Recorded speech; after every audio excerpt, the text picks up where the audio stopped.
Welcome to my channel. So today I am again back with a new video.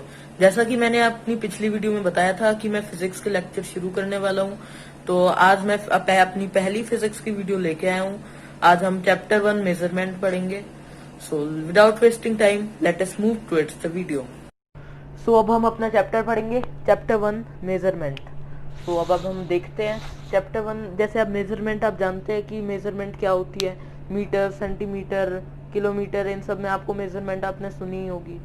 लेकिन कुछ units वैसी भी होती है, जैसे कि हैंड स्पैन होते हैं। एक हैंड स्पैन इतना होता है, किसी का ज़्यादा हो सकता है, किसी का कम हो सकता है, वो साइज पर डिपेंड करेगा। कुछ फुट स्पैन होती है, जैसे आपका फुट कितना बड़ा है, तो कईयों का बड़ा होता है, कईयों का छोटा होता है। तो ऐसी यूनिट जो होती है ये एक्यूरेट बिल्कुल नहीं होती है। जैसे कि पर कुछ कुछ जगहों पर इन यूनिट्स का यूज़ किया जाता था, तो ऐसे किंग्स फुट बोलते थे उनको, कि वो किंग का फुट जितना होता था, किंग का उस साइज के हिसाब से चलता था।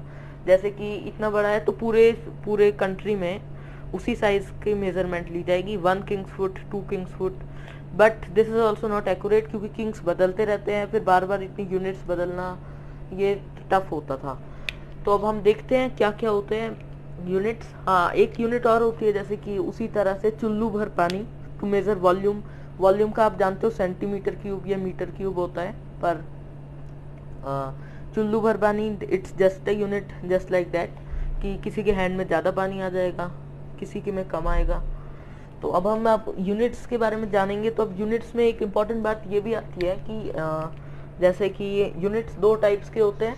दीज आर यूनिट, जैसे कि यूनिट्स 2 टाइप्स की होती है। एक तो होती है बेसिक यूनिट्स,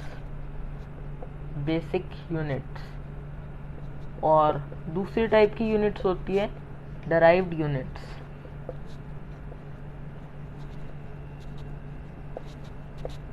सबसे पहले अब हम बेसिक यूनिट्स पर ही फोकस करते हैं। बेसिक यूनिट्स क्या होती है? जैसे बेसिक यूनिट्स के हम 7 होती है basic units. So I have jot down the basic units. Basic units kilogram, mass measure करते हैं। किलोग्राम आपको पता ही होगा क्या होता है। और उसके बाद आपका सेकंड, टाइम मेजर करते हो, सेकंड आपको पता ही होगा। Metre, length, ampere, electric current, इसके बारे में आप 10th में पढ़ोगे, एम्पेयर के बारे में। और कैंडेला, लुमिनस इंटेंसिटी, ये भी नहीं है अभी आपके में, पर फिर भी आपको बताने के लिए है। Candela, luminous intensity. मोल के बारे में 9th में 3rd चैप्टर है केमिस्ट्री का, उसमें मोल दिया होगा, मोल कॉन्सेप्ट, उसमें आपको समझ आएगा ये क्या है। पर ये मैं आपको बेसिकली बता रहा हूँ क्या क्या बेसिक यूनिट्स है। और केल्विन को आपने शायद 8th में भी करा होगा, केल्विन टेम्परेचर की यूनिट है। तो अब हम देखते हैं ये तो यूनिट्स हो गई, ये हमारी बेसिक यूनिट्स। इसमें कुछ ज़्यादा बताने वाला नहीं है, ये आपको पता ही है, ये यूनिट्स हैं। उसके बाद अब डेराइव्ड यूनिट्स की बात आती है।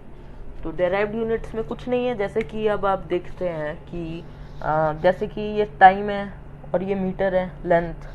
आपको जैसे स्पीड की यूनिट है, स्पीड का आपको पता होगा। स्पीड जैसे हम मेज़र करते हैं, स्पीड करते हैं हम SI यूनिट में, तो मीटर पर सेकेंड में मेज़र करते हैं। मीटर पर सेकेंड हो गई, तो ये हो गई डेराइव्ड यूनिट। और एरिया की यूनिट होती है मीटर स्क्वायर।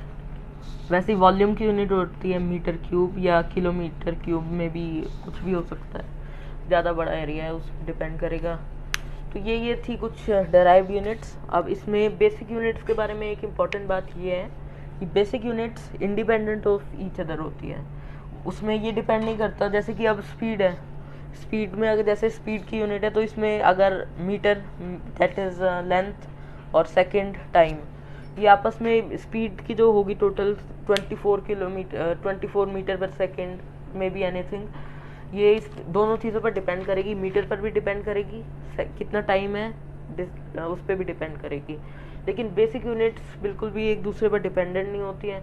अगर किसी चीज़ का मास इतना है तो उससे कुछ टाइम का कुछ लेना देना नहीं है, और लेंथ में भी कोई फ़र्क नहीं पड़ेगा उससे। तो ये बेसिक यूनिट्स के बारे में एक इम्पॉर्टेंट बात ये है कि बेसिक यूनिट्स जो होती हैं ये इंडिपेंडेंट ऑफ ईच अदर, आपस में इनका कोई फ़र्क नहीं पड़ता। अगर डिस्टेंस, इन सब चीज़ों का आपस में कोई वो रिलेशन नहीं है, पर इनका रिलेशन होता है। जैसे स्पीड का हो गया, एरिया हो गया, ये वॉल्यूम है मीटर क्यूब। बेसिक यूनिट्स के बारे में एक बात ये है, बेसिक यूनिट्स को फंडामेंटल यूनिट्स भी कहा जाता है, फंडामेंटल यूनिट्स कहा जाता है। तो अब हमने ये यूनिट्स के बारे में इतना तो जान लिया है, अब हम एसआई यूनिट्स के बारे में पढ़ने जा रहे हैं। एसआई यूनिट्स के बारे में पढ़ेंगे। इसे इरेज कर देता हूँ मैं, इस सब की ज़रूरत नहीं है अब आपको। आपने, आई एम श्योर कि आपने नोट कर लिया होगा। अगर आपने नोट नहीं किया है तो आप रिवाइंड करके नोट कर लीजिए ये सब। तो अब हम एसआई यूनिट्स के बारे में जानने वाले हैं। एसआई यूनिट्स, अब देखिए, अब यूनिट्स आपने जैसे ही कई सारी यूनिट्स मैंने आपको पहले बताई हैं। तो अब जैसे ये यूनिट्स है, अब हर जगह आप देखते हैं अमेरिका, इंडिया, ये अलग अलग कंट्रीज़ हैं। इन कंट्रीज़ में यूनिट्स का सिस्टम, जैसे अगर मैं बोलूँ कि इतने सेंटीमीटर में नाप मेज़र कर रहे हैं, वो इंचेस में मेज़र कर रहे हैं, तो कुछ यूनिट का वो तो होना चाहिए कि कौन सी यूनिट हर कोई यूज़ करेगा। तो ये होता है, ऐसे यूनिट की फुल फॉर्म होती है इंटरनेशनल सिस्टम ऑफ यूनिट्स। तो ये ऐसी यूनिट्स होती है इंटरनेशनल, तो ये ऐसी यूनिट्स होती है जो हर जगह हम यूज़ कर सकते हैं। जैसे कि अगर हम किसी और कंट्री में जा रहे हैं तो हर जगह ये यूनिवर्सली एक्सेप्टेड यूनिट्स होती हैं। इनमें आती है जैसे कि आपकी ये सेकंड होता है, और भी जैसे मीटर होते हैं। तो ऐसे ऐसे यूनिट्स होती है ये जो कि हर जगह एक्सेप्टेड होती है। अब हम कुछ नॉन एसआई यूनिट्स के बारे में जानेंगे। कुछ यूनिट एसआई यूनिट्स के अलावा भी कुछ यूनिट्स होती है, मैं बहुत ही शॉर्ट में कवर करा रहा हूँ आपके सारे कॉन्सेप्ट्स। ये होते हैं, एक होती है नॉन एसआई यूनिट्स। ये चैप्टर बहुत इजी है, बहुत छोटा चैप्टर है, ये आप इजीली समझ जाएंगे। आई एम श्योर आप समझ गए होंगे। नॉन एसआई यूनिट्स होती है जैसे कि इंचेस जो होती है वो नॉन एसआई यूनिट्स होती है। Feet, foot, maybe foot you can say, then these are non SI units. तो इसमें अब हम देखते हैं कि कुछ इनके भी वो होते हैं। 1 centimetre, sorry 1 inch equals to 2.54 centimetres. तो ये हम इनका कुछ होता है कि 1 इंच 2.54 सेंटीमीटर अप्रॉक्सीमेटली इसके इक्वल होता है। और फीट का देखते हैं, फीट भी 12 inches equal to 1 foot, 1 feet. Okay, so non SI units में यही है। अब आपको कुछ और नॉन एसआई यूनिट, हाँ यार्ड्स भी होती है नॉन एसआई यूनिट्स, और उसमें एक आती है माइल होता है, माइल और यार्ड, और एक यार्ड जो होता है 3 फीट्स के बराबर होता है। जैसे एक यार्ड होता है 1 yard equals to 3 feets, maybe 3 feets I can say, and you can also say that 1 mile equals to 1.760 yards। तो ये कुछ मेजरमेंट्स थी जो हमारे इसमें, देखिए एसआई यूनिट से सब कुछ ही कनेक्टेड है।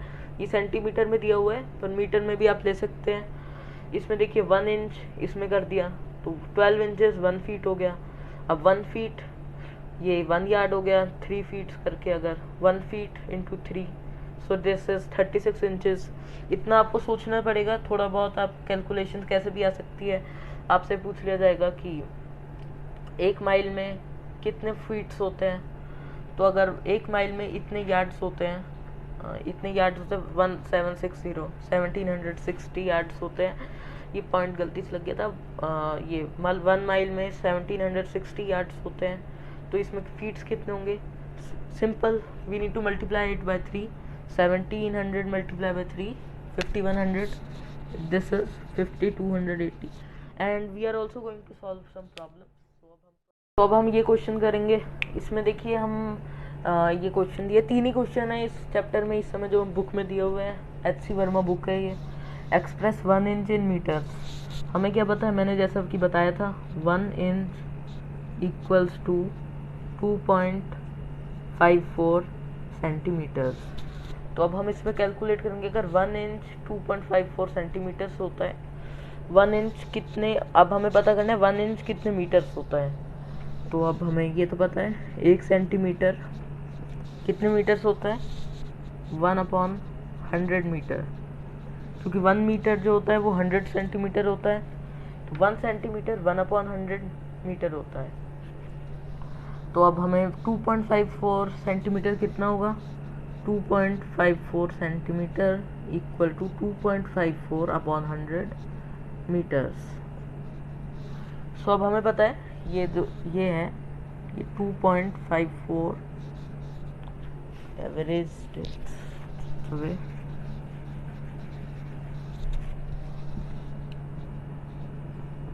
2.54/100 can be written as 0.0254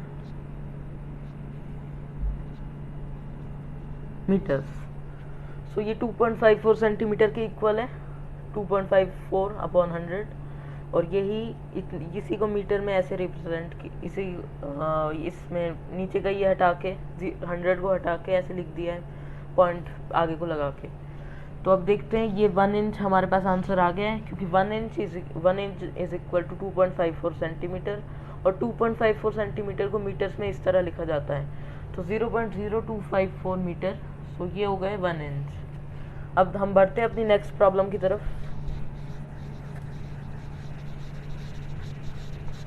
अब देखते हैं हम next problem. So let us read out our next problem.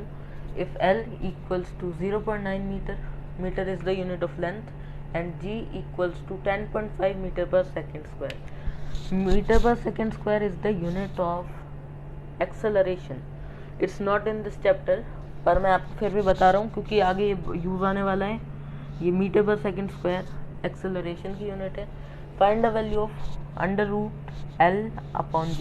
This is L/G. So we need to find the value of L. This is L/G. So this is value of L is 0.9 meter. We are going to write it along with unit 0.9 meter upon G.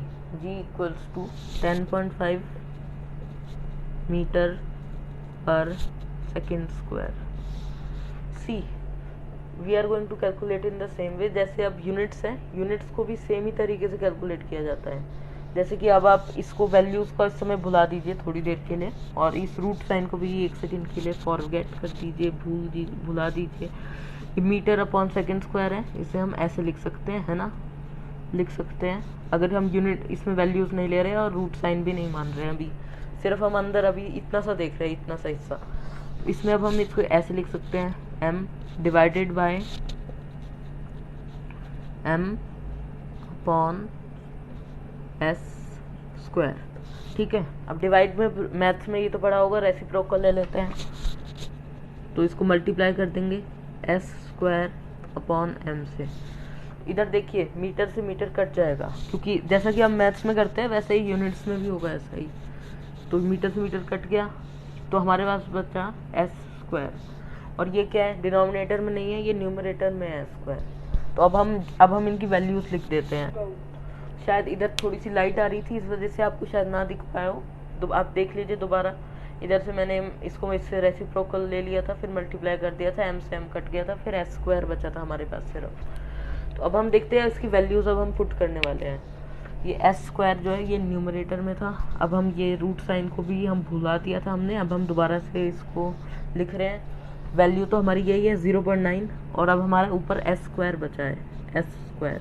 बाकी ये m से m तो cut ही गया था, ये आपने देख ही लिया था पहले इधर, क्योंकि हमने सिर्फ यूनिट्स ली थी, यूनिट से यूनिट को डिवाइड किया था। हम नीचे भी लिख देते हैं, नीचे कोई यूनिट नहीं होगी क्योंकि ये कट गई थी, नीचे m आना था। और इधर आप देख लीजिए, इधर आ जाएगा 10.5। ओके, अब इसे हम ऐसे लिख सकते हैं, इसमें s स्क्वायर का ये स्क्वायर कट जाएगा s का, तो फिर ये रूट साइन से बाहर आ जाएगा s, मतलब ये सेकंड जो है, तो हम ऐसे लिख सकते हैं 0.9 अपॉन 10.5, और ये सेकंड बाहर आ जाएगा इसके। तो ये हमारा आंसर आ गया है। ये इसको स्क्वायर रूट नहीं निकल पाएगा क्योंकि परफेक्ट स्क्वायर्स नहीं है। सो आई होप आपको ये क्वेश्चन ज़रूर समझ आया होगा। तो अब हम नेक्स्ट क्वेश्चन की तरफ बढ़ते हैं।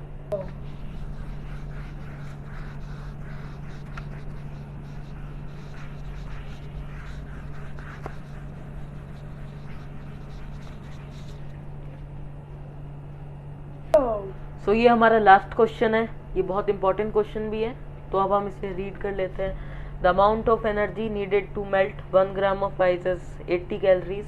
How many joules of energy will be needed to melt 1 kg of ice. अब देखिए इधर आप हमें कुछ इंपॉर्टेंट पॉइंट्स को हम जैसे अंडरलाइन कर लेते हैं। जैसे एक है ये 1 ग्राम ऑफ आइस है और इसमें कितनी लगी 80 कैलोरीज, और हाउ मैनी जाउल्स। अभी जाउल्स और कैलोरीज के बारे में मैं आपको बता देता हूँ कि ये दोनों एनर्जी की यूनिट है। तो अब हम जाउल्स के बारे में हम बाद में कन्वर्ट करेंगे, अभी आप जाउल्स के बारे में सोचिए मत, पर हम सिर्फ अभी कैलोरीज में ही कैलकुलेट कर लेते हैं कितना वो है, उसके बाद हम जाउल में कन्वर्ट कर देंगे। इसमें जाउल में पूछा है अगर तो, जैसे कि अब 1 kg में 1 kg सोल्यूशन है हमारा, 1 kg इक्वल्स टू 1000 ग्राम्स। तो अब 1 ग्राम में इधर हम मैं साइड में इधर लिख रहा हूँ 1 ग्राम, 1 ग्राम में कितना लगता है 80 कैलोरीज, 80 कैलोरीज। तो अब 1 kg में कितना होते हैं 1000 ग्राम्स, तो 1000 ग्राम्स में कितना लगेगा 1000 ग्राम्स में 1000 मल्टीप्लाई बाय 80, क्योंकि अब हमारे ये जो एनर्जी है ये 80 कैलोरीज तो 1 ग्राम में लगती थी, अब 1000 ग्राम्स में हमारे लगेंगे 80,000 कैलोरीज। हमारा आ गया आंसर, ये कैलोरीज में आया, पर अभी आंसर हमें चाहिए आंसर। इसके बारे में एक इम्पॉर्टेंट बात ये है, अब इसमें हमें कन्वर्ट करना है ना 80,000 कैलोरीज को जाउल में कन्वर्ट करना है, तो 1 calorie equals to 4.186 joules. So this is how we will calculate. अब हमें करना है 80,000 कैलोरीज को कैलकुलेट करना है हमें पहले। तो अब 80,000 कैलोरीज इसको अब हम 4.186 से अगर हम मल्टीप्लाई कर देंगे तो आ जाएगा। तो 80,000 को 4.186 से मल्टीप्लाई करते हैं। अब इसमें इम्पॉर्टेंट ये, अब हम जैसे ये 3 है डेसिमल प्लेसेस के बाद, 3 डिजिट्स है इसके बाद, और इधर भी 3 है, तो इधर हमें अगर इस पॉइंट को हटाना है, इस पॉइंट को हमने रिमूव कर दिया, तो इस साइड भी हम 3 0 रिमूव कर देंगे simply. So it will be simply 80 multiply by 4186। 4186 को 80 से मल्टीप्लाई करेंगे तो 3 4 8 32, it will be 3 3 4 and 8 6 8 48, yes 8 8 and one more 0 because of this. So this is our final answer. I hope you like this video and I'll soon come back with a new video. If you are new to my channel, then do subscribe my channel and also share my videos so that your friends may know how to calculate such questions. So goodbye for now.